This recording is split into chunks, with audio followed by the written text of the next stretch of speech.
Hola, ¿qué tal amigos? Bienvenidos una vez más a este canal Fe Hebrea en Contexto. Mi nombre es Norma Lilia y el día de hoy tengo nuevamente conmigo al doctor Eugenio Gómez Segura. ¿Cómo Buenas está? ¿Cómo tardes. se encuentra? Bien, dispuesto a intentar ayudar a ti, a ayudarte a ti y a quien pueda yo ayudar con lo que he aprendido con el tiempo. Gracias. El tema que nos atañe el día de hoy, quiero hacer primero un paréntesis de cómo se dio este tema. El primer contacto que yo tuve por medio de correos electrónicos con el profesor Eugenio, fue porque él hizo una publicación sobre no sé si se llama vaso o un pequeño Sí, altar, fragmento cerámico. ajá, de Tanakh, Tanakh o Tanach, como se pronuncia, donde mostraban el politeísmo del Israel antiguo. Y él hizo una publicación, yo le envié una pregunta y así fue como se dio el primer contacto entre el profe Eugenio y yo. Pero ya después tuve la oportunidad de invitarlo con otro tema que ya tenemos el video en el canal. Te invito a que lo veas sobre la divinización de Jesús. Entonces, te lo voy a dejar al final del video para que te vayas directamente a verlo. Pero en sí, el primer contacto que tuve fue sobre otro tema. Y entre el intercambio de correos, quedamos el profe Eugenio y yo a hablar un día de ese tema, ya que él mismo me comentó que era un tema que le gustaba mucho, y pues yo quise tratarlo con él. Entonces, es En esta efecto, tesis. me gusta mucho, me gusta mucho. Es un tema muy interesante que reúne muchas cosas, a veces muy difíciles, muy peligrosas, digamos, Ujú, controvertidas, puntos de ujú, vista que van abriéndose poco a poco paso entre gente. Bueno, eso es lo que yo he ido aprendiendo. ok.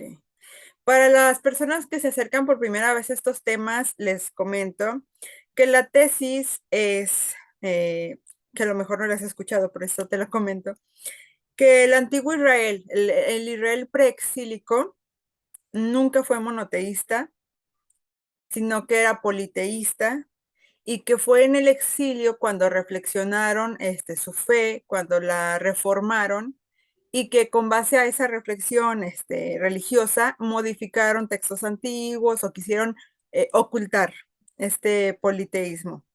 Y nosotros como creyentes pues heredamos la idea de que Israel siempre fue monoteísta y que estos rastros de politeísmo fue una caída que tuvo y que después se volvieron a componer, ¿no?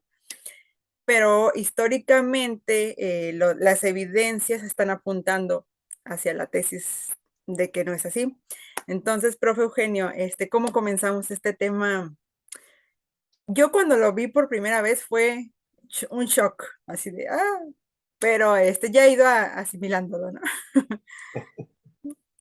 ¿Cómo empezar este tema? Bueno, yo diría que para empezar el tema hay que tener en cuenta que este punto de vista es un punto de vista histórico Ujú, y que analiza los datos literarios que podemos encontrar en el Antiguo Testamento, los datos arqueológicos y los datos históricos que podamos tener de historias de pueblos del entorno del llamado judaísmo, repito, son analizados desde un punto de vista meramente histórico. ujú, No se trata de encontrar la razón de una fe, sino de ver si lo que dice esa fe tiene lógica histórica. ¿Qué ujú, es la lógica histórica? Esa es una cuestión también difícil. Yo diría que para entender esto hay que hacerse la idea de que la lógica histórica tiene que ser algo que entre en lo habitual de la historia humana, de los comportamientos humanos. ¿Y ujú, qué entra en los comportamientos humanos habitualmente? Teniendo en cuenta la cantidad de determinación, de influencia que tiene en nosotros nuestra propia cultura, quizá podamos pensar que lo que es nuestra cultura es la forma normal de comportamiento. Pero realmente esa variación cultural que tiene la humanidad es el aviso de que hay que estar preparado para encontrarse con sorpresas. Lo que tenemos que hacer entonces es no pensar en los términos del monoteísmo del siglo XXI, ujú. sino pensar en los términos religiosos de los siglos XV antes de nuestra era al 2 después de nuestra era. cómo eran las religiones en esa época. Ujú, Esa sería la perspectiva clave. Yo tengo la suerte en este sentido de haber partido para estudiar esto de los estudios sobre la religión griega antigua. Yo estoy formado en clásicas, en griego y latín, me ujú, especialicé al final un poco más en latín. La arqueología que yo conocí, sin embargo, fue la de Israel, la primera que yo conocí cuando fui en los años 90 a excavar a Israel. ujú, De los 3 veranos que pasé allí en Bel Hatzor, me encontré con un mundo cananeo y un mundo israelita. Y ahí ya había dificultades arqueológicas, había ciertos debates arqueológicos sobre cómo iba lo israelita, cuándo había llegado, si en el siglo XII, en el siglo XI, cosas que ahí están, yo ahí no entro. ujú, Pero la perspectiva de venir de otro sitio con politeísmo es muy interesante. Con el tiempo he podido estudiar más religiones, he podido estudiar más pueblos, los he explicado cuando me ha tocado y he visto que hay cosas que son más lógicas desde el punto de vista de la sociedad politeísta, valga la rima, esta fea rima que me ha salido, ujú, es más propio del politeísmo que del monoteísmo. ujú, Porque monoteísmo, si yo tuviera que decir una opinión puramente mía, no creo que haya politeísmo antes del siglo VII a.C. y medianamente definido, y yo no lo encuentro de lo que he visto, obviamente, que es Mesopotamia, Egipto un poco, Canaán, Israel, Grecia y Roma. Yo solo lo veo en Grecia a partir del siglo VII a.C. ujú, Entonces me parece muy difícil entender cómo surge en Israel mucho antes. ujú, Es relativamente sencillo entenderlo en Grecia, porque hay ciertos datos que apuntan a que personas con ciertas inquietudes personales ya dirigían ideas hacia solo hay una divinidad. ujú, Pero yo no he encontrado, no he sido capaz de encontrar eso en otras civilizaciones. ujú, Entonces, por eso me extraña tanto que lo hubiera antes del siglo VII antes de Cristo. ujú, Y solo lo explico, repito, desde un punto de vista histórico. No puedo decir nada de la fe, primero porque de cultura, de tradición familiar y social sería cristiano y católico, no hebreo, no israelita. Lo que he aprendido de Israel lo he aprendido allí, luego leyendo libros. ujú, Y entonces no puedo, ninguna de las dos perspectivas me vale, porque el cristianismo tampoco vale puesto que está basado en el judaísmo. ujú, Pero sí, desde el punto de vista histórico, yo comparo cosas y digo, encaja que no sean monoteístas, que sean politeístas, porque es lo que tenían en su medio cultural, en su historia ujú, real, digamos. ujú. Ok. Aquí sí, bueno, yo quisiera preguntar, mm,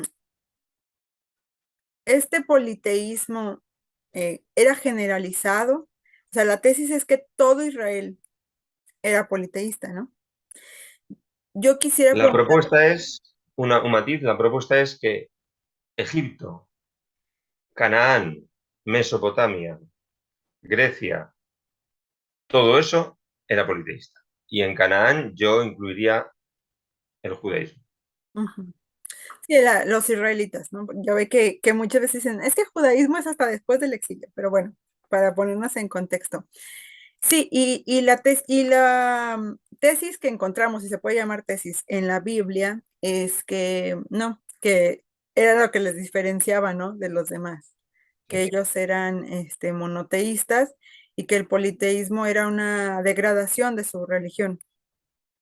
Fíjese que a mí siempre me resultó como que extraño, ¿no? Esos pasajes donde, por ejemplo, saliendo del Éxodo, de acuerdo al relato, o sea, aquí no quiero meterme si es histórico o no, acaban de ver maravillas y señales hechas por el Dios Yahvé o por Dios, y tan pronto caen en esa idolatría. O sea, siempre uno se queda, ¿cómo es posible si acaban de ver tantas maravillas y caigan en esa idolatría?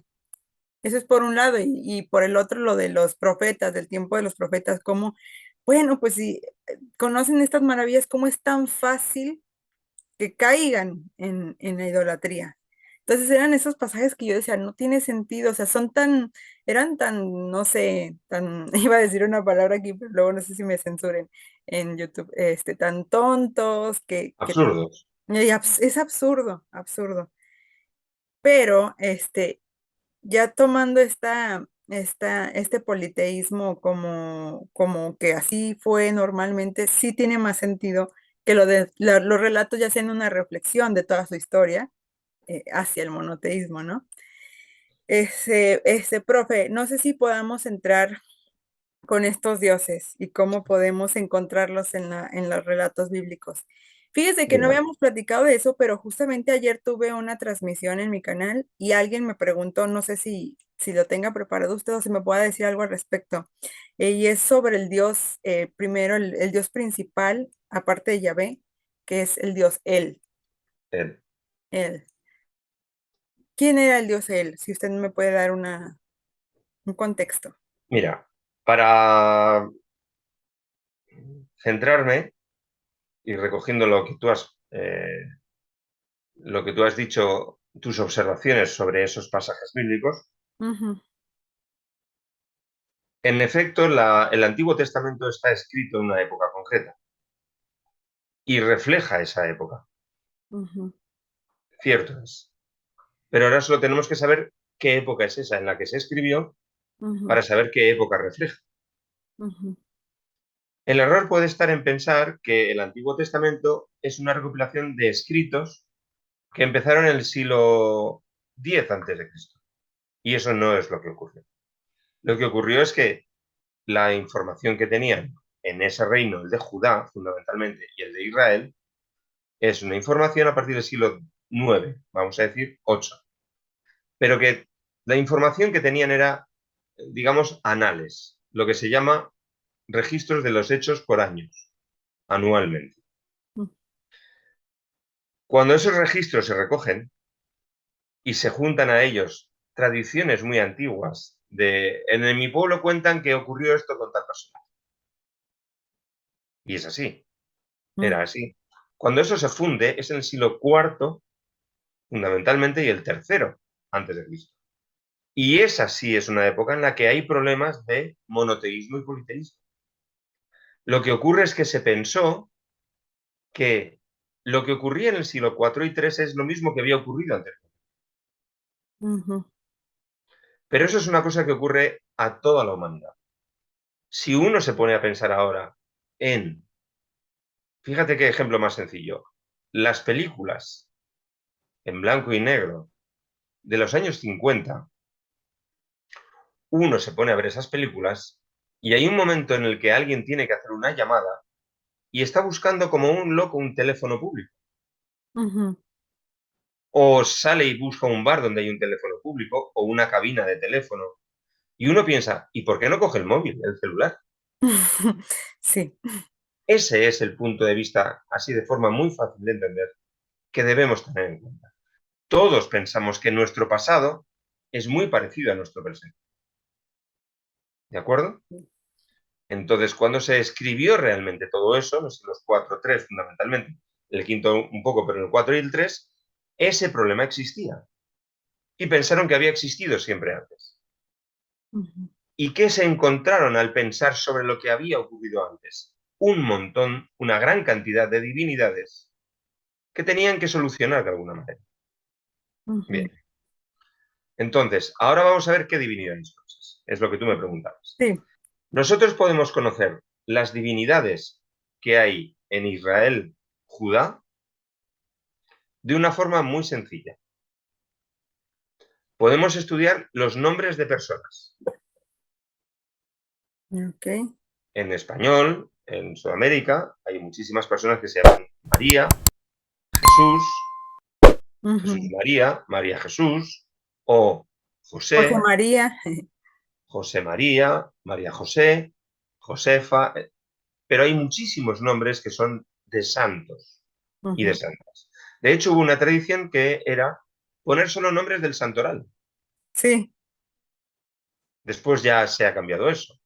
Pero durante muchísimos siglos en el cristianismo, y en concreto en España y en Iberoamérica, se ponían los nombres que estaban en el santoral católico. Eso te da una pista de cómo encontrar nombres sagrados en la vida normal. Si nosotros seguimos esa forma, podemos encontrar nombres en el Antiguo Testamento que dan idea de las divinidades a las que se veneraban. Y es muy curioso que el propio nombre Israel acabe en el. Raquel, Rafael, Ismael, Emmanuel, Joel y muchos otros que empiezan por él. Elías, Eliseo, etcétera, etcétera. Así que entre los habitantes de Judá e Israel antiguos existía una divinidad llamada El, que permitía nombrar a personas. Los nombres suelen ser lo que se llama teónimos. Los teónimos, nombres de divinidades, tienen un significado. ¿De acuerdo? Es como llamarse Teodoro. Teodoro o Doroteo, Doroteo, significa regalo de Dios.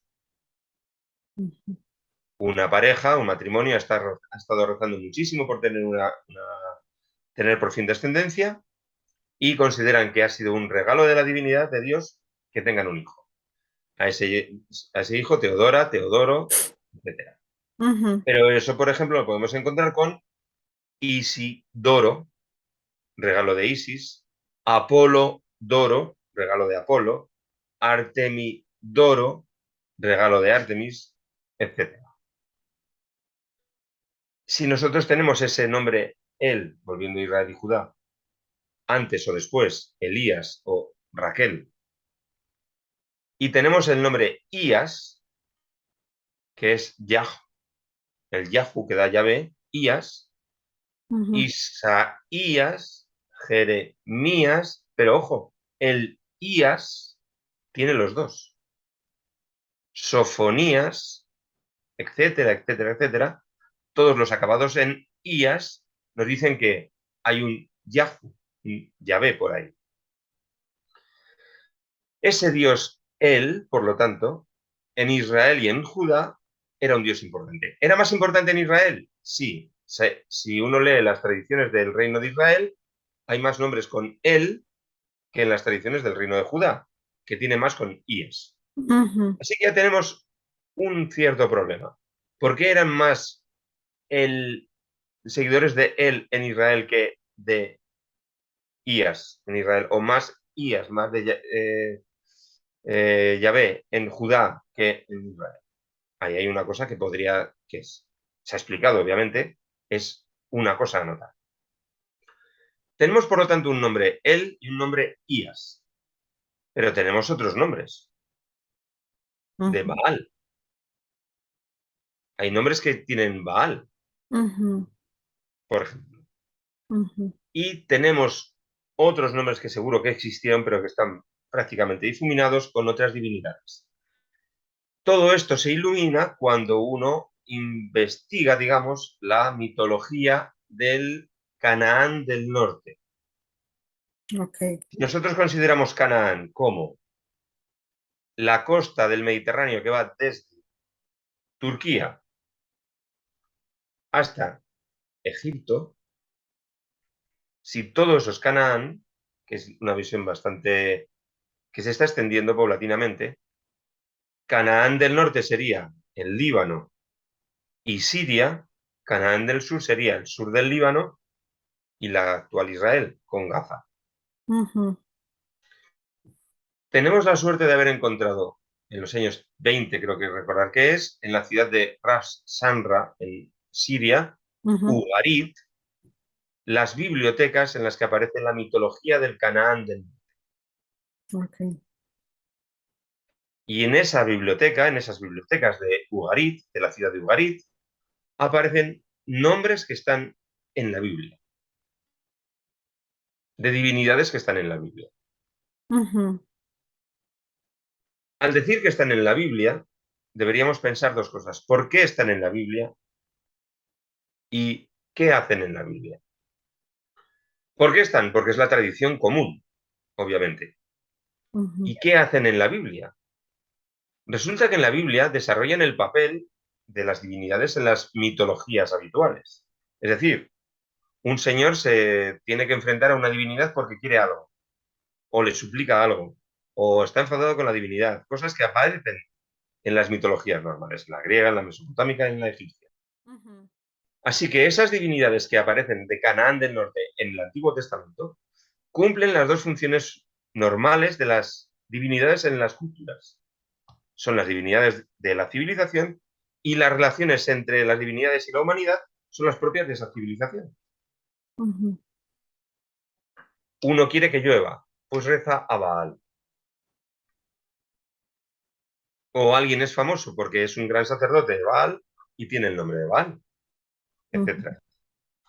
Así que esas divinidades que están, Aserá, Astarte, Anat, Tiamat, Mot, El, Baal y algunos lugares de culto asociados a esas divinidades en Ugarit están en la Biblia.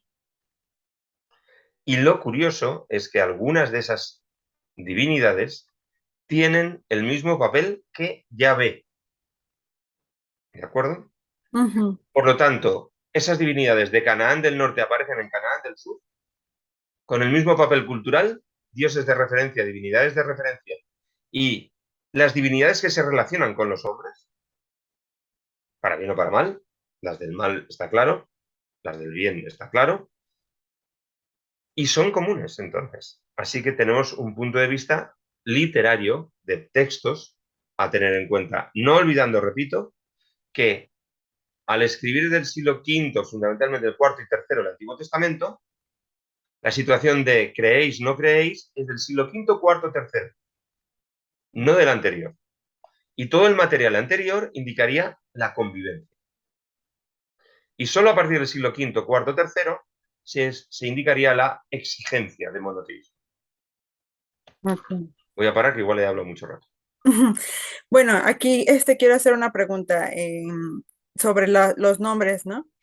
¿Es posible que este nombre del dios El se convirtiera en algo, no posteriormente, durante el mismo tiempo donde se está conviviendo, o sea, existe la divinidad El, pero es posible que ese nombre fuese también una palabra genérica o de título, como por ejemplo usted puso el nombre Teo, de Teos, de Dios, pero ya podemos ver Zeus, pero ¿cuál Dios? Que él fuera ese título de Dios, divinidad. En Ugarit, la divinidad llamada El es el dios primero que junto a su mujer Aserá creó a los dioses, de los cuales luego viene toda la creación. Ujú, Es la divinidad primera, ujú, una divinidad motora junto a Aserá. Son dos divinidades de las cuales viene todo lo demás. ujú, Es el primer dios por antonomasia, pero no el único dios, porque de su nacimiento nacen, de su unión sexual con Aserá, nacen más divinidades. ujú, Sí es un dios, de hecho la palabra él es la palabra que da en otro idioma semítico, en el árabe da Alá, ujú, Allah, Elohim, Allah, Eloh, Allah. Im es la terminación plural en hebreo antiguo, ujú, en hebreo moderno. Entonces, Elohim es los dioses, pero está basado en Eloh, E-L-O-H, como en inglés, Ha, Eloh. ujú, Pues si vemos cómo se dice Allah, los árabes lo dicen igual. Tienen la L y la aspiración y en vez de decir el yo, dicen a, Eloh, Allah. Entonces, él es la divinidad en sí, el nombre. Pero es una concreta, la primera que junto a Será mueve toda la creación posterior. Es una creación sexuada. Esto es muy importante. ok. Sí, eso lo entiendo, pero mi pregunta es, entonces, ¿no hay forma de que que fuese un título aparte de un nombre propio, por decirlo así? O sea, Más que un título es la palabra común para Dios y para la palabra común para dioses. Sí. ok, Cuando los dioses se reunieron, Elohim. Vale. Bien. Eso ujú, se puede decir sin ningún problema. ujú, Pero es un dios él concretamente, que fíjate el aspecto que tiene además, sentado en un trono, ujú, canoso, barba muy poblada. Los textos cananeos lo llaman el de los numerosos años, el de los muchos días, es decir, el que está desde el principio del tiempo. Ujú, ¿Cuántas veces no has visto tú una idea, una imagen en el cristianismo de Dios así? ujú. ¿Y cuántas veces no has pensado en que el Dios hebreo es eso? Un Sí. venerable anciano al que se recurre para pedir consejo. En Ujú, la mitología cananea es exactamente eso. La dificultad que tenemos con la mitología cananea respecto al judaísmo es que los archivos de Ugarit que he mencionado con estas divinidades, la mitología de Ugarit, está datado en el siglo XIII antes de nuestra era. ujú, Y esos son 9 siglos antes que la redacción del Antiguo Testamento. O prácticamente coetáneo con una estela que hay en Egipto en la que se menciona a un dios llamado El y un Israel. ujú, Lo cual querría decir que en el siglo XIII ese dios El está en todo Canaán, nada más. Porque en Canaán del norte Ugarit es un dios y en Canaán del sur, sea lo que sea, es un dios. ujú. Así que están compartiendo un dios. Ok. De hecho, también aquí, no sé si a las personas les venga a la memoria este pasaje de Moisés, cuando está delante de la zarza ardiendo y le dice, bueno, es que me van a decir que, pues, que quién eres, ¿no? Y él le dice, yo me manifesté a tus antepasados con otro nombre, pero tú diles que soy Yahvé. Y ese nombre es el Dios Él, ¿no? Yo me manifesté a Abraham, Isaac, Jacob como el Shaddai. Sí, El Shaddai, sí. Y si se fijan hasta queda, ¿no? O sea, que este reino del norte, que es donde también se ubica más a los patriarcas, y que de hecho Jacob funda esta zona, según el relato de Betel, Bet-El, la casa, Casa de él. calza, ¿no? De que, bueno, y ya con la reflexión que hicieron los israelitas, los judíos, de que, es que es el mismo Dios, pero antes se manifestó de diferente forma.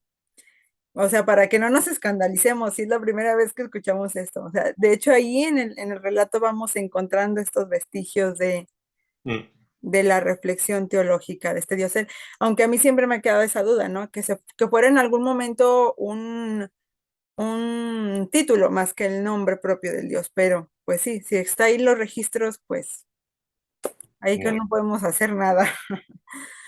Me comenta que es una creación sexuada porque los dioses tienen relaciones, evidentemente. como los Porque en humanos. la antigüedad no había ninguna manera eh, lógica de entender la aparición de un ser vivo si no había sexualidad previa.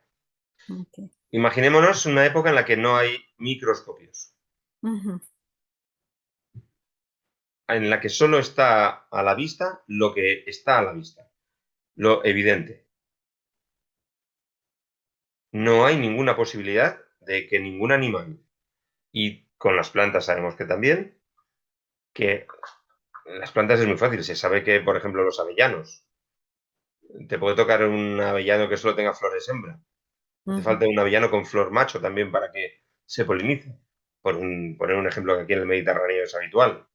O yo que sé, hay más plantas de ese tipo, que son los pistachos, por ejemplo. ujú, Hay plantas que tienen árboles de pistacho que solo son hembras y hace falta un macho por ahí para que se polinice. Hace falta, por lo tanto, dos, una pareja. Y eso está en todo el mundo a la vista, porque las ujú, divinidades van a saltarse eso. No hay manera de saltárselo. Y todas las mitologías antiguas, todas son sexuadas, porque eso es lo único que se puede ver. ujú, Es así. Entonces tiene que ser sexuado. Y por lo tanto tiene que haber por lo menos dos. ujú. Y ahí aparece Asherah, que es la pareja, que Exacto. es la esposa de él. Ok. Para pasar a Shera, a los que nos escuchan, quiero llevarlos a que recordemos textos donde dice en el libro de los reyes que el rey, no me acuerdo ahorita a uno específico, Manasés creo que fue. Hay varios. Sí, dice que incluso que en el templo de Yahvé estaba o puso una Asherá. En el relato, obviamente lo están contando como, no, puso eso y la regó aquí, la regó porque hizo esto, y que Ujú. incluso le tejían velos a la diosa. Sí, Allí vemos que en el templo mismo de Yahvé estaba Asherá. Y sí. también ya tengo un video al respecto, para que lo Ujú. vean, busquen allí. Eh, y que para su concepción era que era su esposa de Yahvé, Sí. El aunque asunto también está, era de él, como me dice usted. claro, el asunto es que lo que debemos entender es que hay, a ver cómo lo digo, hay eh, una mitología común, unos personajes comunes, pero luego en cada lugar hay variantes. Es como decir, eh, que en el cristianismo hay muchas vírgenes, Ujú, porque está la Virgen de los Desamparados, la Virgen de los Dolores, la Virgen de la Esperanza, la Virgen... Y que una persona tiene mucha fe a la Virgen de la Esperanza y no tiene tanta fe a la Virgen de Guadalupe, ujú, por ejemplo. Entonces se puede decir, bueno, pero solo hay una. Sí, pero tiene muchas manifestaciones. ujú, Y uno cree en unas manifestaciones o en otras.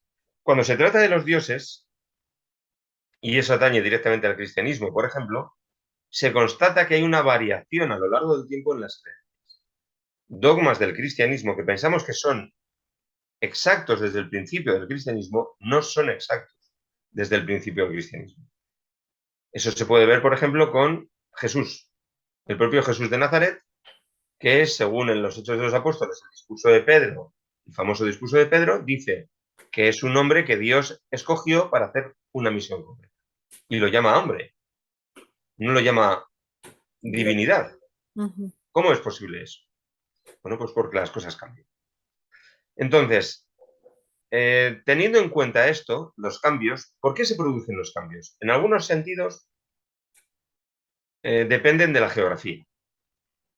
Sitios con más lluvia o con menos lluvia pueden hacer que la divinidad de la lluvia sea más importante por su falta o simplemente básica porque está en la economía común agrícola, porque sabemos que siempre llueve, etc.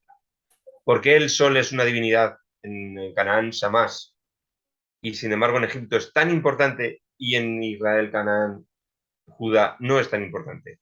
Pues porque en Egipto es claramente lo que está por todas partes y en otros sitios, pues aun estando en todas partes, a todas horas, sin embargo tienen los periodos de lluvia, se entiende la naturaleza de la lluvia de forma distinta, no depende todo del Nilo donde no hay lluvia y por lo tanto no es posible que haya un dios fuerte de la lluvia. Entonces, cada peculiaridad depende también de ciertas características geográficas y culturales que van conformándose según la geografía. Así que cuando hablamos de él y Aserá, decimos, vale, ¿cuál será entonces el problema? Si él y Aserá eran una pareja más que estable, era la pareja primigenia, ¿cómo pudo ocurrir que se hable de Aserá y Yahvé? Eso es un salto muy grande. ujú, Quizá el problema sea que Yahvé es un dios reciente en Israel y Judá, y no es un dios antiguo en Israel y Judá. Esa podría ser la cuestión. Esta misma semana pasada me llegó el número de otoño de la Biblical Archaeology Review, ese folleto y esas páginas web que todos visitamos, y uno de los artículos es el origen de Yahvé. Me lo tengo por ahí. Ese artículo tiene ideas que quizás sean novedosas para muchos, recoge algunas de las teorías modernas, no todas, pero está claro que ese Yahvé, y has mencionado tú a Moisés y la zarza, viene del sur de Israel, no estaba en Israel. La historia de Moisés entra por el sur, Ujú. y un sur, además, que no es exactamente el que nosotros pensamos, sería el sureste. Al parecer, los bizantinos, los griegos bizantinos, confundieron el monte Sinaí de sitio y en lugar de colocarlo al sureste de Israel, lo Ajá. colocaron al suroeste de Israel. Parece ser que por la mitología que aparece de Yahvé y el relato del Éxodo, el monte Sinaí que menciona no está en lo que nosotros consideramos ahora el Sinaí, la Ujú. zona entre Egipto y el Israel modernos, sino que está en la frontera entre Jordania del sur e Israel, Ok. el monte Edom, Ujú. y un lugar que allí se llama Sinaí. Entonces vendría de unos pueblos de Arabia, del sureste del actual Israel. ¿Sería este Madián en la Los Biblia? madianitas, efectivamente. Ok. Entonces tendríamos un dios madianita. Moisés sería un personaje utilizado para explicar cómo llega a esa divinidad, porque Moisés está casado con la hija del sacerdote de Yahvé. Y esa sería la forma de emparentar, de unirse a Yahvé. Y luego Moisés entraría, y ese Dios entraría por el este, y por eso está también incorporada la idea de que Moisés da la vuelta por el sur, según estamos mirando, me parece, por el sur, entra por el este, y luego entra a Israel cruzando el Jordán, a Ujú. la tierra prometida cruzando el Jordán. Sí, realmente entraría por ahí, ese Yahvé entraría por ahí, por el sureste de Israel. Y por eso tendría tanta importancia en Judá. De hecho, Judá es un nombre basado en Yahvé. Ujú. De Y Judá. tendría menos importancia en Israel, cuyo nombre está basado en él. Exactamente. Ujú. Eso es lo que eh, se está planteando ahora mismo, por ejemplo. Hace 4 o 5 años o 8, algo así, se está diciendo ya. Hay alguna otra teoría que es en lugar del sureste es el sur, pero está claro que Yahvé no es un dios de Israel, de la zona de Israel, Judá. Es un dios Autóctono, pues que no sé llega, si allí. Ajá. llega ahí porque unas gentes lo llevan allí. Y esto abre una cosa, antes de que me preguntes nada, muy interesante que nos tiene que enseñar algo importantísimo del mundo antiguo, que es en Mesopotamia, Canaán y Egipto, la importancia de los dioses patronos. Los dioses patronos son las divinidades del panteón, de cualquiera de estos tres sitios. En Grecia también, pero con matices que hacen que no tenga que incluirlo aquí. Mesopotamia, Canaán, norte y sur y Egipto son las divinidades que apoyan a cierto sector de la población. ¿En qué sentido lo apoyan? Como hemos dicho hace un momento, yo venero a la Virgen de los Desamparados. Yo venero a la Virgen de Guadalupe. Si tengo que pedir algo importante, ¿se lo pido a la Virgen de Guadalupe? No, yo se lo pido a Nuestra Señora de los Remedios. ¿Es la misma? Sí, pero yo se lo pido a esa advocación concreta. Y la Ujú. otra ya no me es tan importante. Yo doy Ujú. importancia a eso, a la Virgen de Guadalupe como hacedora de milagros o a la Virgen de los Remedios, porque lo que yo tengo es una pena tan grande que necesita un remedio. Vamos a decirlo así sencillamente. Entonces, no se trata de que las divinidades ejercieran su poder sobre los hombres, sino que determinadas familias o clanes, etcétera, tenían más fe en uno de los, más fe, no, veneraban más a uno de los dioses de la mitología de esa región que a otros dioses de la mitología de esa. Era como su favorito, ¿no? Eso es. ¿Y cómo se puede ver esto? Se puede ver de una manera muy fácil. Cuando, por ejemplo, se ve un cambio de gobernante en Mesopotamia, en lo que tenemos el registro histórico arqueológico de Canaán o de Egipto, y uno dice, y ahora vamos a venerar a esta divinidad. Ujú. Por ejemplo, uno de los casos más famosos es el dios Asur, A-S-S-U-R, Ujú. Asur, el dios de los asirios. Cuando los neoasirios, la segunda promoción de asirios, hacia el siglo XI-X, empiezan a conquistar toda Mesopotamia, esos asirios de los que vendrá Tiglat-Pileser III y se encargará de derruir conquistar buena parte de Israel, quedarse las puertas luego de Judá, etcétera, de Jerusalén. Esos asirios veneraban al dios Asur, que era ujú, un dios de su pueblo, que era una divinidad menor dentro de todos los dioses que había en la Mesopotamia antigua. Pero ujú, cuando ellos ganan, dicen, es que estamos ganando porque nuestro Dios nos apoya. El que nosotros más veneramos es el que nos apoya. Luego todo el mundo tendrá que venerar a este Dios porque si no va a dejar de ayudarnos a nosotros. ujú, ¿Qué hacían los romanos? Los romanos lo decían una y otra vez. Júpiter ha llevado a Roma al poder que tiene. Luego todo el mundo tiene que venerar a Júpiter. Porque si no veneras a Júpiter, no estás aceptando el poder de Roma y Júpiter puede enfadarse porque tú no lo veneras. ujú, De hecho, la mitología romana tiene casos muy interesantes de todo el mundo tiene que venerar a las divinidades porque si alguien no las venera, las divinidades se enfadarán con nosotros y nos quitarán las ventajas. ujú, Es básicamente esto. Yo como gobernante he sido puesto en el poder porque mi dios favorito me ayuda. Lo venero tanto que me ayuda. Así que todo el mundo tiene que venerar a mi dios favorito. ujú, Y esa es una de las formas en las que entran las divinidades o se catapultan las divinidades al poder. Cuando llegaron los babilonios, los neobabilonios, después de los asirios, ¿cuál fue el dios principal? Ya no fue Asur, fue Marduk. Porque ujú, Marduk era dios de Babilonia y cuando los habitantes de Babilonia conquistaron todo el imperio neoasirio, los neobabilonios conquistan el imperio neoasirio, esos babilonios que conquistarán finalmente Jerusalén, su dios es Marduk. Por lo tanto, hay que venerar a Marduk. ujú, Y en los templos de Mesopotamia se observa cómo las capillas importantes cambian incluso de veneración, no derribando el templo, hacemos que el dios principal anterior vaya a una capilla menor y el mío ocupe la capilla mayor. ujú, Esa es la forma antigua de expandir divinidades y de cambiar divinidades.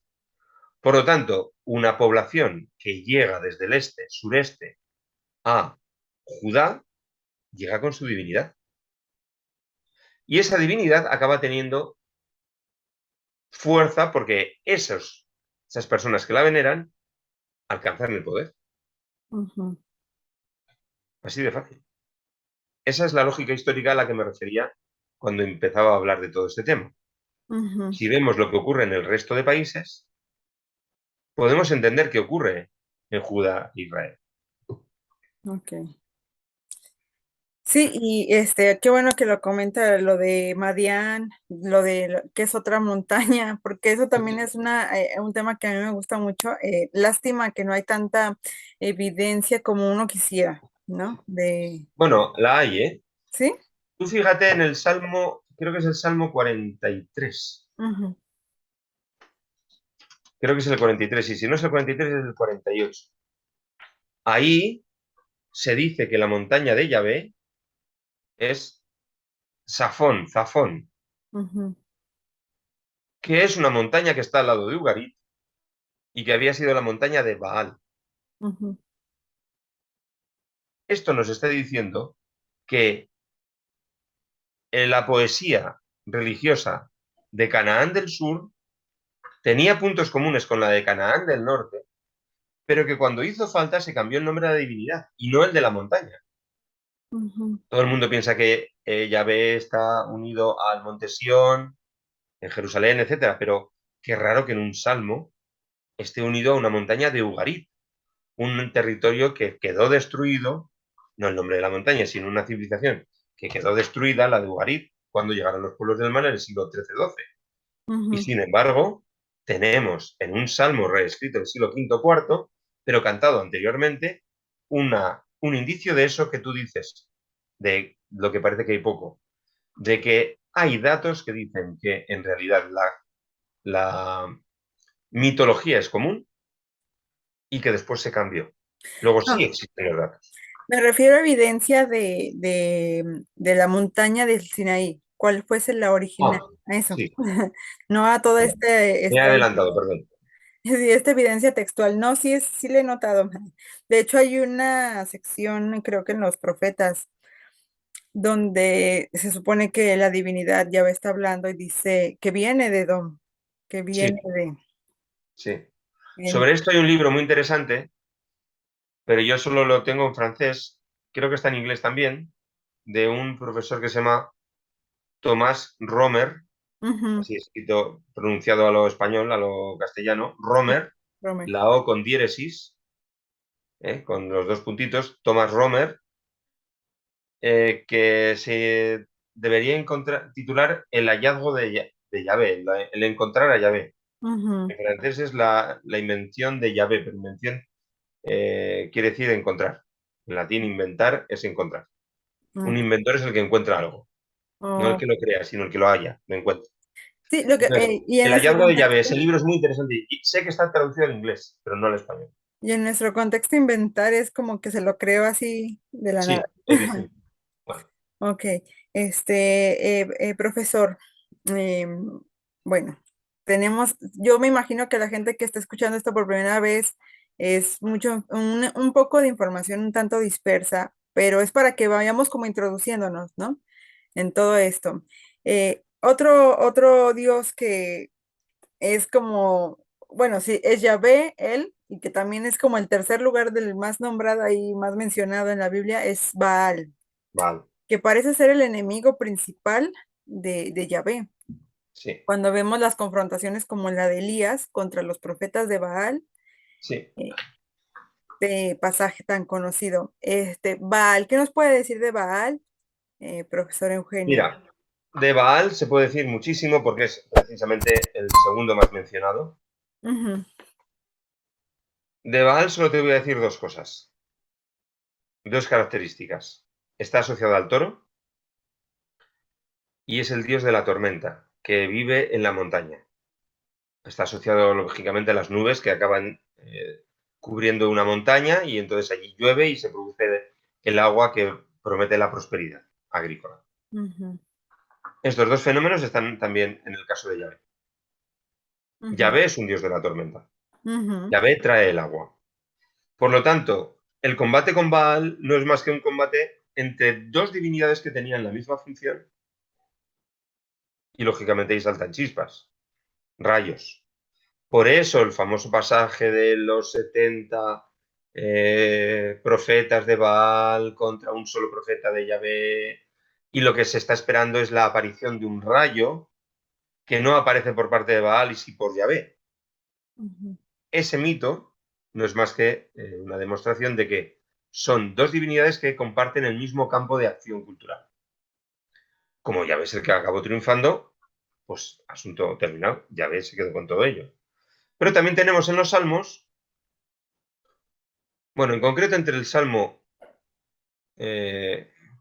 40 y el 83, todos esos salmos se entiende que son los más modificados utilizando mitología cananea y reconvirtiéndola a mitología del dios Yahvé. ujú, Eso es lo que más se ha estudiado y, bueno, hay muchos estudios sobre el tema. Quizá uno investigue y pueda encontrar, sobre todo entre los 40 y 83, por recordar.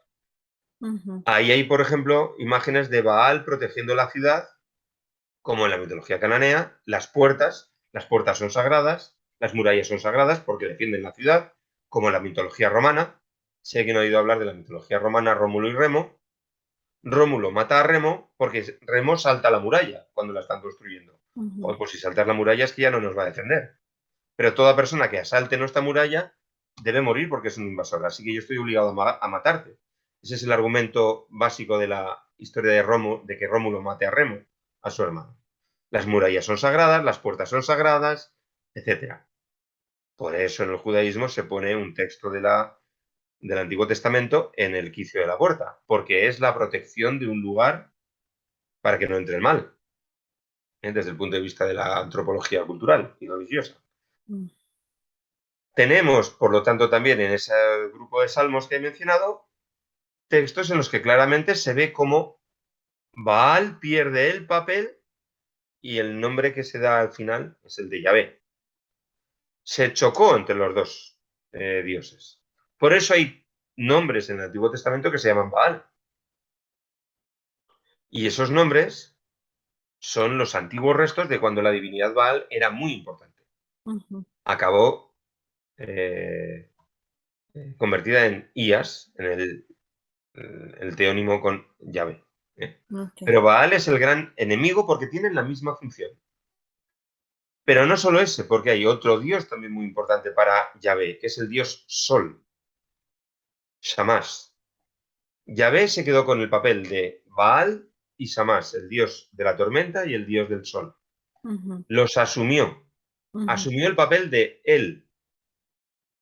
Es un anciano, venerable, el creador de todo. Sin embargo, es el dios de la guerra, Baal.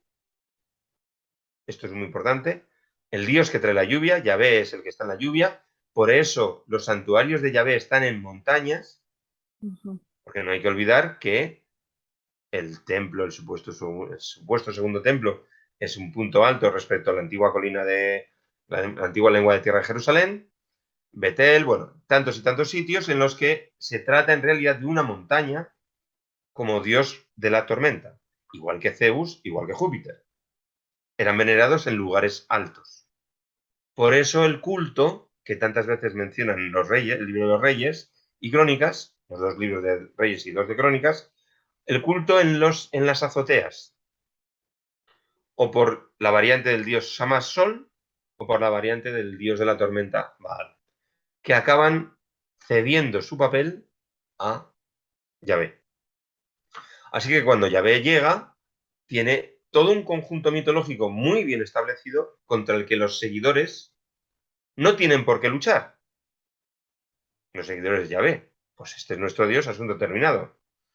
Lo que sabemos del Canaán, de los cananeos en la tierra de Israel y Judá, sobre todo Israel, antes del siglo XIII y XII antes de nuestra era, durante la era del bronce, por ejemplo, de Tel Hatzor, donde estuve yo excavando, Hatzor tenía 25.000 personas más o menos, y sabemos que había varios barrios, que había, bueno, núcleos de poblaciones que habían inmigrado a la ciudad de Hatzor y iban con sus divinidades. Sabemos la relación con Egipto, e iban también la gente con dioses egipcios. Por lo tanto, lo que ocurre es que hay una convivencia. El tema es cuándo surge Yahvé como único dios. Ok. Antes de continuar, quiero comentarles a la gente, si tú vas aquí a YouTube y pones en el buscador Baal, te van a salir varios videos, ¿no? Que el demonio Baal, así era Baal y lo ponen como un Sí, demonio, o lo ponen como un toro con ojos rojos, lo ponen, o sea, el Baal que nosotros conocemos ya es una deidad ya demonizada. sí. Pero en su momento, como dice el profesor Eugenio, era el dios de la lluvia para Ugarit y para Canaán, parte de Canaán. Y el dios que respaldaba a los reyes, porque es el dios guerrero. Ajá.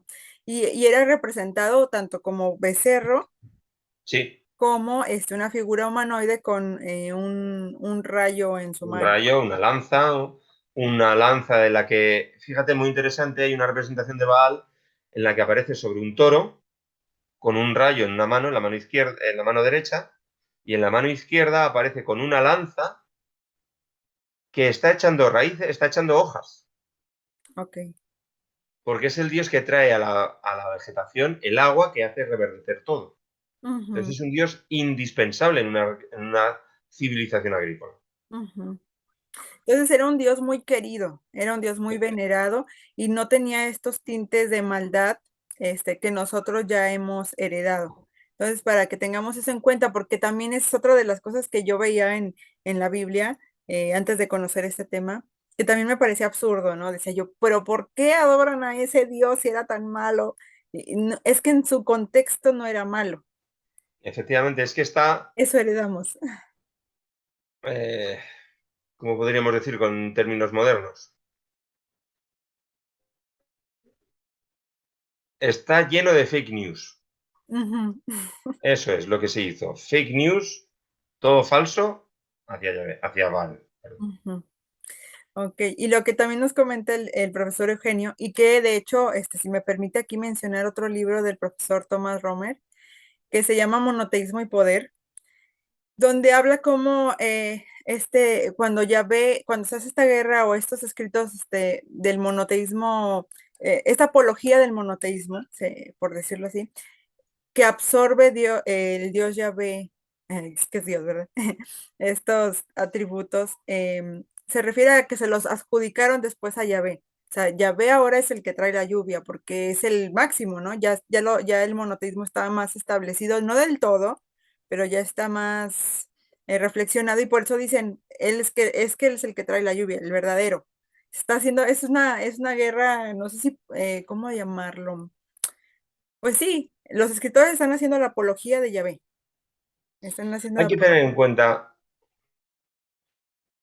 eh, el año pasado tuve que explicar esto yo en el sitio donde trabajo, Ujú, y una de las cosas que me planteé para empezar a explicarlo fue cómo se hace, qué hacer, qué pensar, cómo pensar una divinidad única. ¿Qué esfuerzo hay que hacer para pensar una divinidad única? Una única divinidad, mejor dicho. Una única divinidad. ¿Cómo hacer para que todo el pensamiento gravite alrededor de una sola divinidad? ujú, Eso es dificilísimo. Y en este punto que tú mencionas, creo que es muy importante dejar claro el proceso que podemos reconstruir desde el punto de vista histórico. Insisto, como he dicho al principio, en una perspectiva histórica nada más, no religiosa. Si partimos de un politeísmo, como estamos viendo, solo hemos hablado de tres dioses masculinos, cuatro: El, Yahvé, Baal y Samás, pero faltan los femeninos. ujú, En los salmos, a Yahvé se le atribuye todo lo que es propio de una diosa. Por ejemplo, de las diosas de la agricultura, lo que hace en la mitología general las diosas de la agricultura lo hace Yahvé, porque ya tiene que quedarse con todo. ¿Cómo se hace este paso de tantas divinidades a esto? Se puede reconstruir el siguiente proceso, pero repito, es una cuestión solo histórica. Tenemos un contexto cultural en el que el reino de Israel y el reino de Judá tienen una cierta novedad, que es un dios Yahvé, una novedad en el mundo cananeo, más en Judá que en Israel. Pero como son poblaciones muy cercanas, hay contactos y relaciones, etc. Cae el reino de Israel y las élites de Israel se van, las que pueden, escapan a Judá. En Judá, además, buscan refugio aquellas personas que ven que su forma de vida está mejor recogida. ujú, Entonces van yavistas de Israel, van a Judá.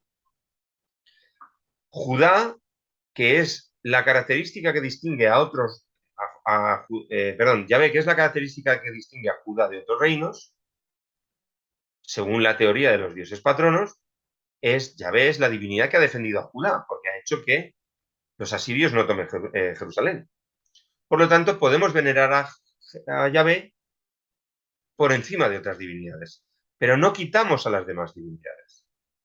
ujú, Recuérdese que lo que ocurre es que se van quitando paulatinamente cultos, pero que en el capítulo 44 del libro de Jeremías, del profeta ujú, Jeremías, en el capítulo 44, claramente judíos emigrados a Egipto, repito, el capítulo 44 de Jeremías, judíos emigrados a Egipto dicen: desde que nos habéis obligado a no creer en la diosa, en la reina de los cielos, que era motor agrícola por su valor cósmico, las estaciones, etcétera, desde que no os habéis obligado a no creer en la reina de los cielos, nos someten a espada y tenemos hambre.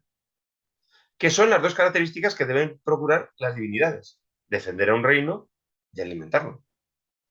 Por lo tanto, deberíamos tener en cuenta que hay un proceso paulatino de ir dejando otras divinidades. ujú, Que eso no se buscó al 100%, y que cuando Babilonia conquista Jerusalén y son llevados al exilio de Babilonia, ¿cuál es la única divinidad que puede distinguir a los judíos del resto de poblaciones que hay allí conquistadas por los babilonios? Solo hay una que los distinga, Yahvé. Por lo tanto, la única forma de, dado que vivieron juntos, Ujú, a diferencia del exilio asirio, que dispersó a todo el mundo, los babilonios agruparon a los pueblos que conquistaban en comunidades para hacerles trabajar en el campo, pero eran ciudades de judíos, por ejemplo, ciudades eh, de gente de Tarso, de, de cualquier ciudad del mundo oriental, pues todos los de esa ciudad van a otra ciudad en Babilonia. Así arreglamos la despoblación y se ponen a trabajar para nosotros. ujú, Los judíos van a 2 o 3 ciudades y los tienen juntos allí. Lo único que los distingue del resto de poblaciones es el dios Yahvé. A partir de ahí se intensifica la corriente hacia un solo dios y solo veneran principalmente a un dios, Yahvé. Lo que había ocurrido en Judá es que en Judá era que vamos insistiendo en Yahvé porque es el que nos ha defendido. Los demás no nos han defendido, pero no queremos quitar a los demás. Insistimos en Yahvé. Lo demuestra Jeremías, capítulo 44. Cuando van al exilio, solo les queda como forma de distinción, pese al fracaso, el dios Yahvé. Y solo se centran en Yahvé. Es lo único que les hace ser distintos. Y que ese grupo sea un grupo medianamente armónico, con una relación concreta con un país al que quieren volver. Y es Yahvé.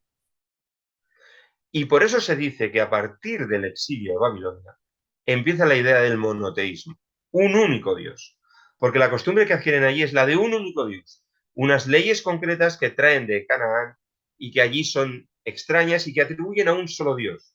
Y empieza a ser atribuida toda la peculiaridad del judaísmo, del ser de Judá, al Dios Yahvé. ujú, Pero cuando vuelven, tienen el problema que mencionaba yo a propósito de mi principio de clase. ¿Y cómo explico esto? ujú, Y es cuando aparece, porque ya vuelve en el siglo V y IV, el mundo griego. Y es cuando aparece en el siglo IV, sobre todo, Platón, que es el que, en primer lugar, de modo extraordinariamente sistemático, empieza a buscar qué es la única divinidad y a explicarlo. Por eso hay tanto parecido entre el monoteísmo del siglo IV judío y la filosofía platónica en el sentido de la unidad del único Dios, un Dios sin sexo, ujú, del que sale la sabiduría, una emanación que nos permite estar unidos a Él para entender algunas de las cosas que dice. Hay paralelos muy importantes entre la teoría platónica de las ideas y de la divinidad y conceptos que están en el libro de la sabiduría, por ejemplo, en el Antiguo Testamento. Pero es que esa es la época en la que hay que escribir de verdad monoteísmo y explicar de verdad monoteísmo. Esa es la época, digamos. Ese sería el resumen de lo que se entiende eh, por un grupo de investigadores esta transición hacia el monoteísmo. ujú. Ok. em, Profe, antes de seguir avanzando con la evolución del monoteísmo, quiero regresarme un poquito a Baal y a él, porque usted comentó que estuvo trabajando en Hazor. Sí, En otro video que yo, tengo un video en el canal sobre el dios El y ahí hago mención de los hallazgos, de algunos hallazgos ahí en Hazor, de que se encontró una figurilla o varias de toros. sí. Em, es esto de que el dios, él también era, ¿cómo se dice? Representado, se me van a veces las palabras, representado como un toro y Baal como un becerro. Es así, ¿verdad? ¿O no? Fundamentalmente porque es principalmente Baal. En cuanto Ujú, al becerro, porque es el rey joven, el príncipe joven que tiene mando, tiene poder, tiene vigor, es sexualmente activo ujú, y él, como dios anciano, ya habría pasado su época de vigor sexual y por lo tanto esa sexualidad, esa vivificación de la naturaleza, no se olvide nunca nadie que naturaleza en latín viene del verbo nacer. Naturaleza es lo que siempre está dando a nacer cosas. Neonato, naturaleza. Ese Baal es el dios joven, con pleno vigor sexual, que puede estar ayudando mediante la lluvia a que la naturaleza dé frutos continuamente. Entonces sería más bien Baal el que está asociado al toro y a esa pujanza sexual. Ujú. Ok. Sí, y vemos, por ejemplo, el pasaje bueno, vemos varios, bueno, para traer a la gente que vaya haciendo memoria, el pasaje del becerro de oro, como les lo mencioné antes, Sí, como que era muy absurdo, ¿no? Vienen saliendo y caen en esto. Y también vemos como cuando se hace la división del reino, dice que ay, se me fue el nombre, traigo muy mal memoria hoy, el que queda después de Salomón. Josafat, no, No, cuando se divide el reino. Ah, perdón. Bueno, el que se va al norte, que toma 10 tribus, hace un santuario y pone, dicen ahí becerros sí. de oro, y dice, estos son los que te sacaron de Egipto. Eh, Pero todo eso es mitología tardía. Eso es la reescritura tardía de todos los mitos antiguos. de tradiciones orales que se fueron recogiendo, ¿no? Sí. Y que se fueron, se entiende, adaptando al monoteísmo. Ujú. Nos demos cuenta de cómo funcionamos. Es algo parecido a que un profesor te pregunte, ¿me has entendido? O un profesor te pregunte, ¿me he explicado bien? Al final se trata de lo mismo, de que la persona que tiene que aprender algo lo haya aprendido. Pero uno puede echarle la culpa al alumno, ¿me has entendido? O uno puede decir, a ver si no he sido, si me he liado al decir yo todo, ¿lo he explicado bien? Son cosas sutiles, pero esos pequeños cambios son fundamentales. Es algo parecido a, se me ha olvidado, ¿cómo que se te ha olvidado? Se me ha olvidado es como que no ha sido cosa mía, no, tú has olvidado. O me ha salido una oportunidad, no, yo he producido una oportunidad. Son pequeños detalles, pero están haciendo que cambie el punto de interés de la conversación. Ah, qué mala suerte he tenido, se me ha olvidado, qué tonto he sido, he olvidado. Se me ha olvidado, he olvidado. Estos sutiles cambios se van dando en los textos, de tal forma que en el siglo V, cuarto, tercero se reescribe todo esto y varias veces además se reescriben las antiguas tradiciones centrándolas en Yahvé, intentando que sean coherentes, pero nunca puede uno conseguir de forma absoluta la coherencia. Y por eso hay tantos detalles que nos dan las pistas. Digamos. Sí. Entonces, se trata de un trabajo paulatino, esas antiguas tradiciones, reconvertirlas al monoteísmo. Y por eso en esas antiguas tradiciones tenemos lo que dices del monte, perdón, de la avenida de los becerros, del becerro en Sinaí, tenemos el monte Ebal, por ejemplo, con un santuario en el que aparece un toro de bronce, tenemos toros también en Hatzor, tenemos en época histórica, en lo que sería el monte Ebal hebreo, del siglo X, y hay un becerro que es una montaña que es claramente Baal, debería ser Baal, o es la lógica que se plantea. Entonces, hay muchísimas pistas que la arqueología además está ayudando a entender para ver el proceso de, en un momento concreto, siglo VIII, siglo VII, se tiende a primar un solo Dios, ya ve, y después en Babilonia se tiende a pensar que solo hay uno, y ahora vamos a ver cómo lo explicamos. Siglo IV, tercero. Ok. Sí, justo también le iba a preguntar eso, que si no había esos vestigios anteriores al exilio, porque vemos, sobre todo en el tiempo de Josías, cómo él es el más radical, ¿no? En la reforma religiosa que hace y de hecho destruye santuarios, destruye ídolos, profana tumbas de profetas de otros Sí, dioses. Es una apuesta, pero muchos dicen aquí que es una apuesta más a un enoteísmo. Es decir, vamos a apostar, como dice usted, por este Dios, que es el que nos va a dar la victoria, es el que nos ha respondido, sin eliminar la existencia de otros, que es el monoteísmo realmente, el de es que solamente hay uno. Aquí es como Sí, que este va a ser nuestro favorito, los demás pueblos que hagan lo que quieran.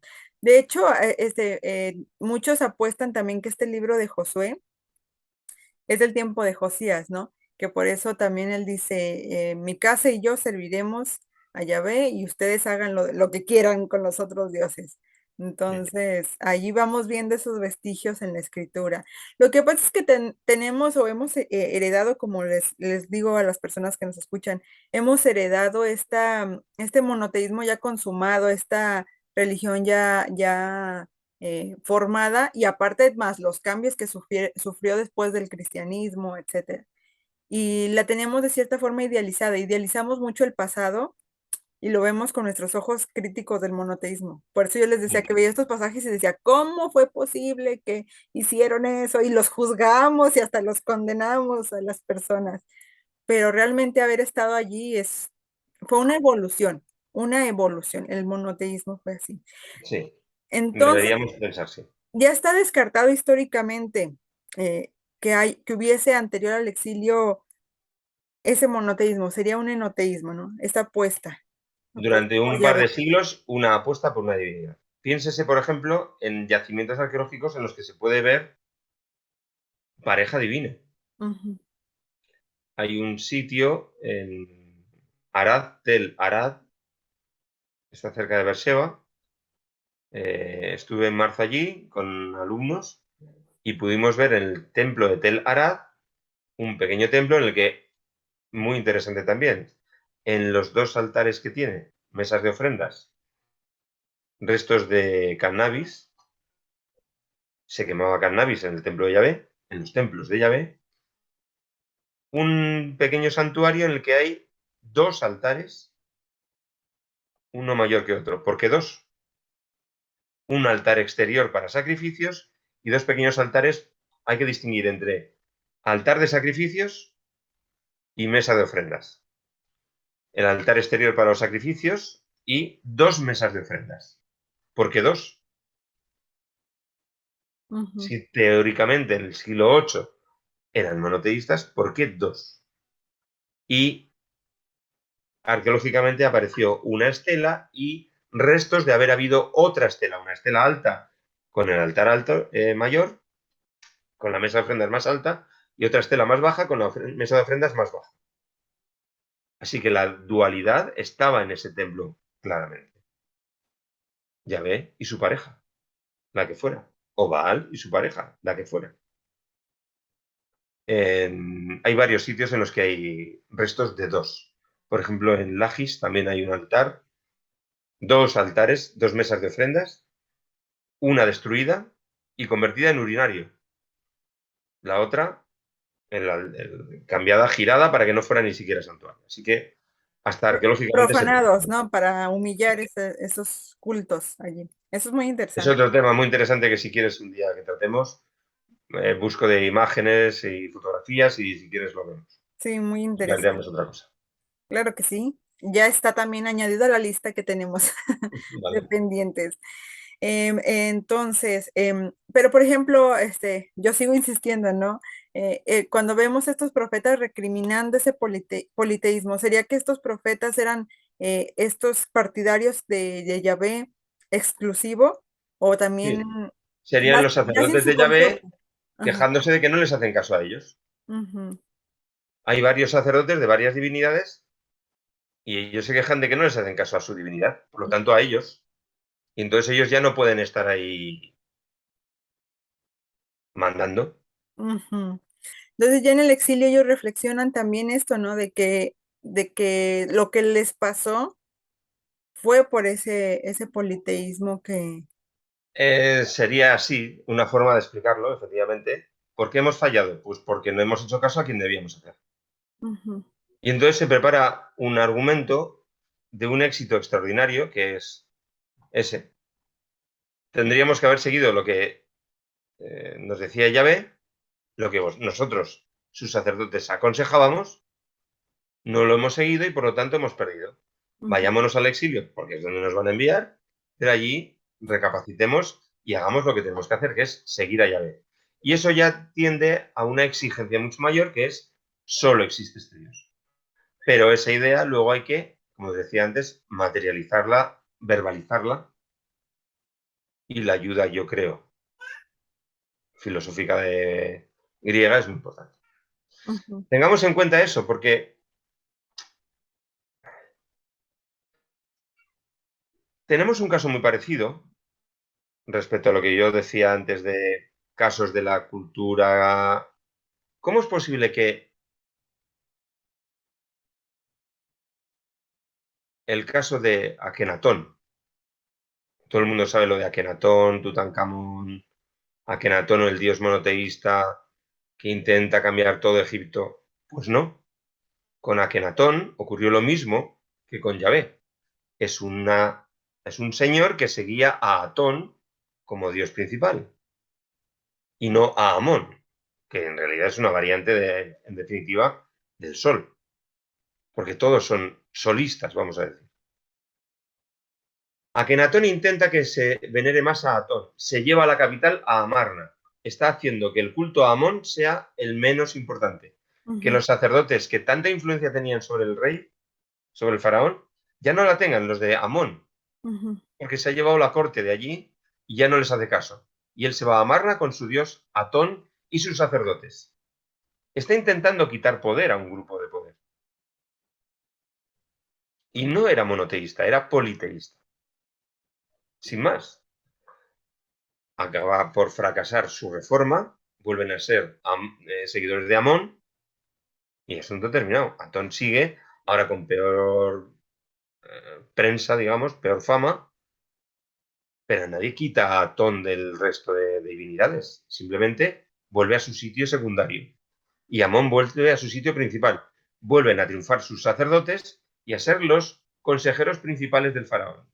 ujú. Y ya está.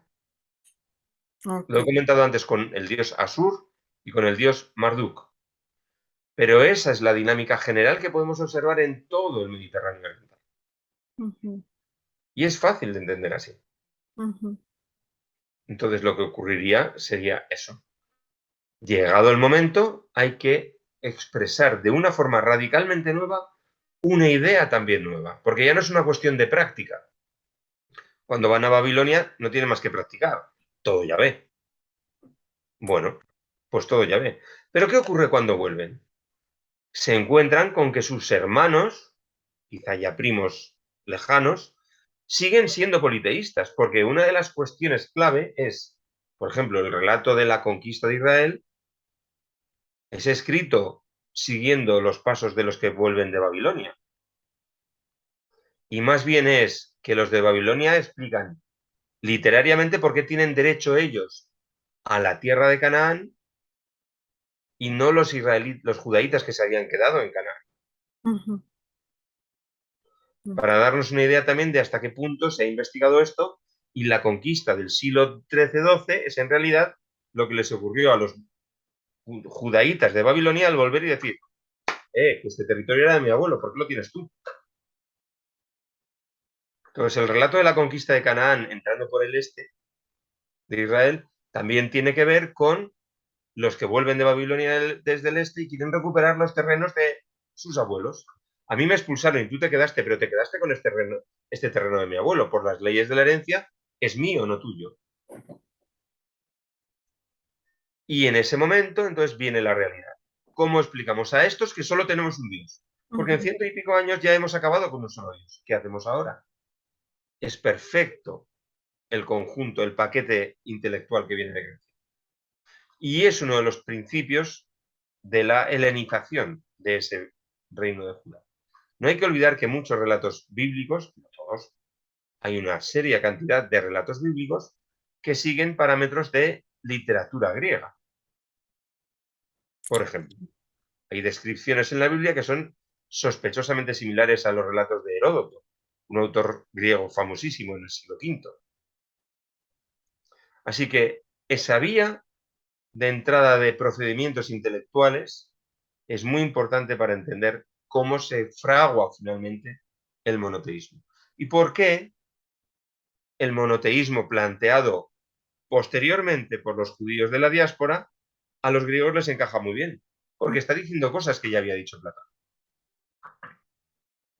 Quizás nos vamos del tema, pero creo que es importante dar las bases. También lo podemos añadir a la lista, ¿no? De cómo el helenismo y el pensamiento platónico, todo fue formando. Es que lo he dicho en otros videos, también creo que cuando lo entrevisté a usted, em, Israel, el pueblo judío de Israel, los israelitas, como lo quieran llamar los hebreos, también tomaban de esta influencia, o sea, eran influenciados. Todos los pueblos tenemos influencias porque por la convivencia, o sea, no podemos, por más que los israelitas y judíos procuraron ser distintos, tienen alguna influencia del entorno en el cual estaban. Y el helenismo, pues también le da esta formación del monoteísmo que al final de cuentas es el que terminó triunfando, por decirlo de Sí, alguna sí, forma. está claro que en el judaísmo triunfó el Ujú. monoteísmo, eso está claro. Está ahí. Y aún así hay personas que, aún así en este siglo XXI, ¿ya? El monoteísmo no está del todo, ¿cómo explicarlo? O sea, voy a poner aquí un ejemplo. Hay personas que piensan que porque creen en Dios, pero también creen en los ángeles o creen en el Satán, no sería propiamente un monoteísmo como tal, porque monoteísmo es solo hay uno, no hay nadie en contra de que pueda con él, no hay otro ser espiritual, solo él. Y les planteas eso y dices, oh, soy monoteísta, aunque crea en los ángeles, aunque crea en... Entonces ahí Sí, todavía hay mucha sí, maraña. sí, hay mucha cosa que distinguir. Ujú. Pero sí, al final de cuentas, pues sí, fue triunfando. Este profesor, pues sí, lástima que no hay tanto el tiempo que quisiésemos. Nos faltó hablar de Asherah. Bueno, tienes ¿Mande? otro tema más. Y de Otro ese tema también más. hay documentación, es muy interesante. A las Muy personas que interesante. nos están viendo, dejen sus preguntas para que la próxima vez que tengan la oportunidad con el profe Eugenio, se las haga ya más formales. Y hasta puedo poner su nombre aquí en el video para que se animen a preguntar. Bueno, pues muchas gracias por haber aceptado esta entrevista, profe Eugenio. Es un tema, es difícil, mira, si lo están viendo por primera vez, es difícil de digerir, pero si ustedes van, si ven también los otros videos que voy a dejar en la descripción, vamos a ir procesando. Si es posible, lean los libros que recomendó del doctor Tomás Romer, el del profe Eugenio, Hijos de Yahvé.